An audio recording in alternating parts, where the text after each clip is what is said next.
kind of learned to use defense. What was your initial reaction to it? How did it compare to maybe defenses you ran in college? Oh, it was very similar. It's pretty much the exact same.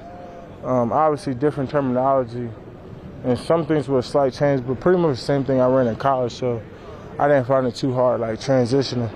What about it works for you? I mean, because there are a lot of stylistic defenses in the NFL, but this one seems to be unique in a lot of ways. What about this one suits you? Just my ability to always get after the quarterback. I could pretty much line up anywhere. He lets me just use my speed and play reckless. So he allows me to play to my strengths. He's like, I just want you to go. So I think that's been a true tell to what I like to do. Do you think that the way you're used and the versatility you've demonstrated would cause problems for a rookie quarterback like Mac Jones, knowing where you're going to be and so forth? True. I mean, I really feel like it don't really matter who the quarterback. You kind of want to know who, some of the best players are, no matter what. You know what I mean? I'm not going to specifically say it'll be Mac Jones to struggle with it. It could be anybody. It could be Mahomes could struggle with it, because especially with the number change, I could drop back. I could be coming. Like, it really don't matter about the particular person. I think it could cause trouble for any scheme or schematic things of what you're trying to do. How do you like lining up next to Randy, and what kind of challenges do you think that presents being next to him on the same side? When me and Randy are lined up next to each other, it presents a lot of one-on-ones for each other. And, we talk about all the time just winning a one-on-one. And Randy's a really good competitor. Every day we talk about how to get better. So, obviously playing next to him is just boosting, like, what we like to do and, like, what's going to work in the game and, when we're going over the rush plan. As you've gotten to spend more time around him, what have been your impressions of him? Really down-to-earth guy. I could tell he's been through a lot. And, he's just trying to better himself every day. He pushes through a lot of pain. I know he had a bad luck with, like, injuries and things like that. But, it's a true tell how someone operates every day, even though they're going through a lot. And, you would never know anything's wrong with him, the way he performs on the field and how he acts in the rooms. How effective has he been blitzing the A-gap? Me or him? Him. Oh, he's been very effective. I mean, you see him in stunts, you see him one-on-ones outside, and he's just been very disruptive, making our job easier. So, we love a guy like him. And when D-Law get back and we got both of them going, it's going to be truly amazing.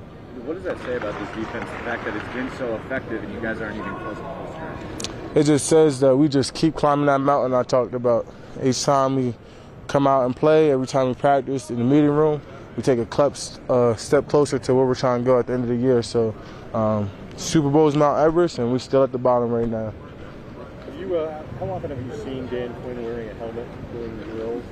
This today was his first time. He usually wears the mitts or the arm sleeves, but today he wore the helmet to do a cut block. There's more cut blocks this week, so that tells what type of hands-on coach he is. He's like, I want to give you the best look possible, like no matter what. So my man came out with a helmet on and started diving at knees today. So it just tells you what type of person and coach he is. Did he take a couple of snaps from you this week? He can have some. He can have some for sure. I know he'll go balls out for us, so I know he can have some for sure. You took yourself back to rookie minicamp, and you look back at that, what you thought then, what your role was going to be, how effective you'd be. Have you met that, or are you exceeding that, or just kind of where are you at now looking back at it? I would say I exceeded. I think he slowly raised me in. Like, I was at Mike, and then he's like, hey, I want you to get a rep at line. And I remember I put a good move on the tackle. And he's like, yeah, I like that. I see what you're doing. So, as mini camp, I got some more reps at it. Then training camp brought me down. I was like, I want to see you do this. And I think he was just trying to groom me. It's like, all right, I see, I believe in you. So now, pre-game plan, he'll just call me up and was like, hey, we got a new plan. You ready for it? I was like, of course, man. You don't even got to question it.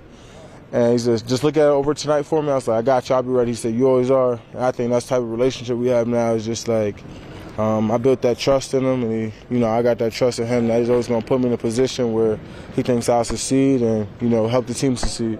The best coaches you've ever been around over your football career, have they been teachers? And what kind of teacher is Dan? Yeah, I would resemble him a lot to Coach Pry in terms of, and Coach George, because George is a great dude too. I never played linebacker before until I got to Penn State.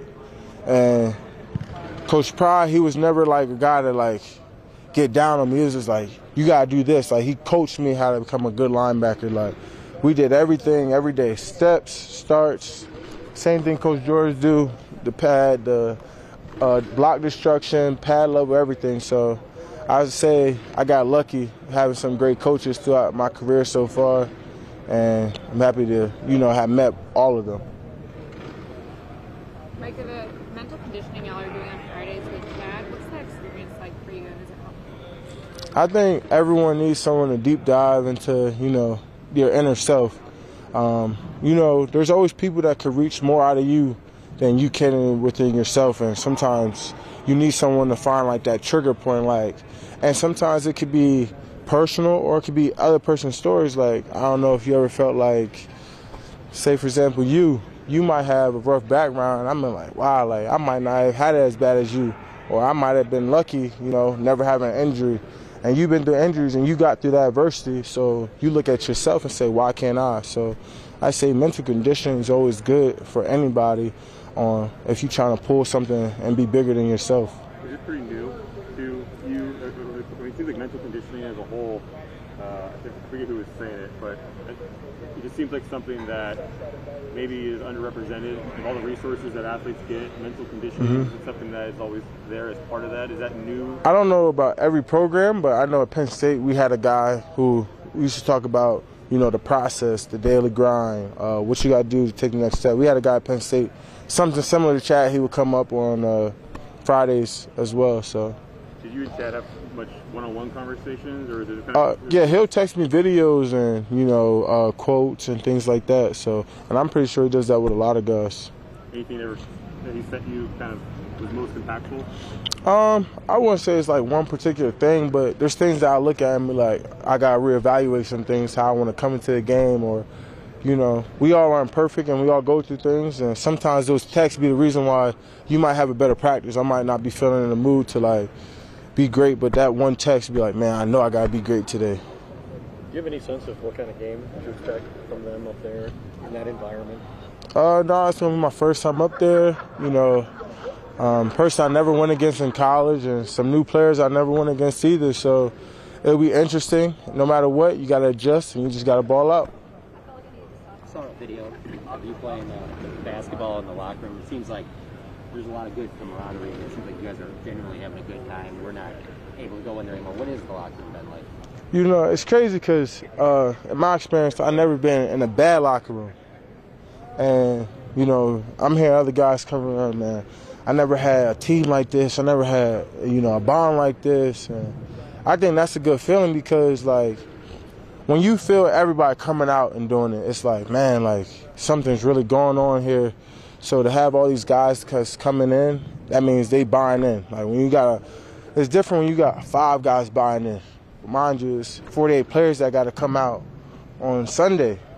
So then you got 10 guys buying in. Then you got less than 20% coming in on Saturday. So now you got 90, 95, 100% of guys buying into the program.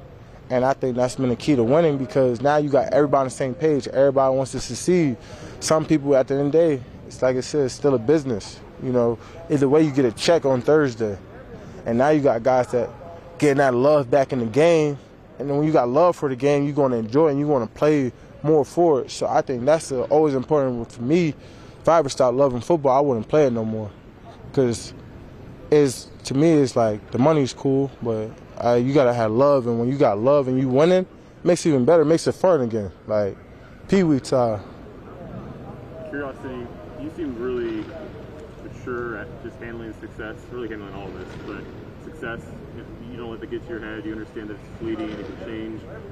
Where do you get your perspective when it comes to handling success? And I don't know if that's something Chad has ever talked to you about, but what's your perspective on how to navigate that? My first time ever scoring a touchdown, Pee-wee football, I celebrated. And I remember a conversation with my dad. He got mad at me. He's like, man, every time you score, never do that again. Every time you score, you hand it to the ref. He's like, I never want to see you celebrate again because I expect you to score. You don't got to celebrate everything you do. And I actually heard a quote that Chad put up. It was like, when you're good, other people talk about it. You'll never have to speak on yourself. So, I mean, I never really it really humbled me that day, because I'm like, damn, like my dad mad at me, and I just celebrated, I just scored a touchdown. I think he'd be happy for me. So, you know, I think that was like a big changing point in my life. How old were you? Last 1 year. I was probably like 6, 7. What was your celebration? You spiked the football, you danced? Yeah, I was dancing, spiking the football, jumping up and down with my friends. Like, yeah, like we just scored. So, when you say act like you've been there before. So even I never really been here long, I want to act like I've been here before, because, you know, I feel like if you work hard, the success will come. And, you know, people will acknowledge you for it. So each day I just try to get better. When you make a big play now, do you have to catch yourself from over-celebrating? Yeah, you know, I'm actually not used to like going all the way to the end zone. So sometimes I'll go with the guys, sometimes I won't, because I got that thing stuck with me, like, you can't celebrate. So, you know, that might be some kid trauma for me.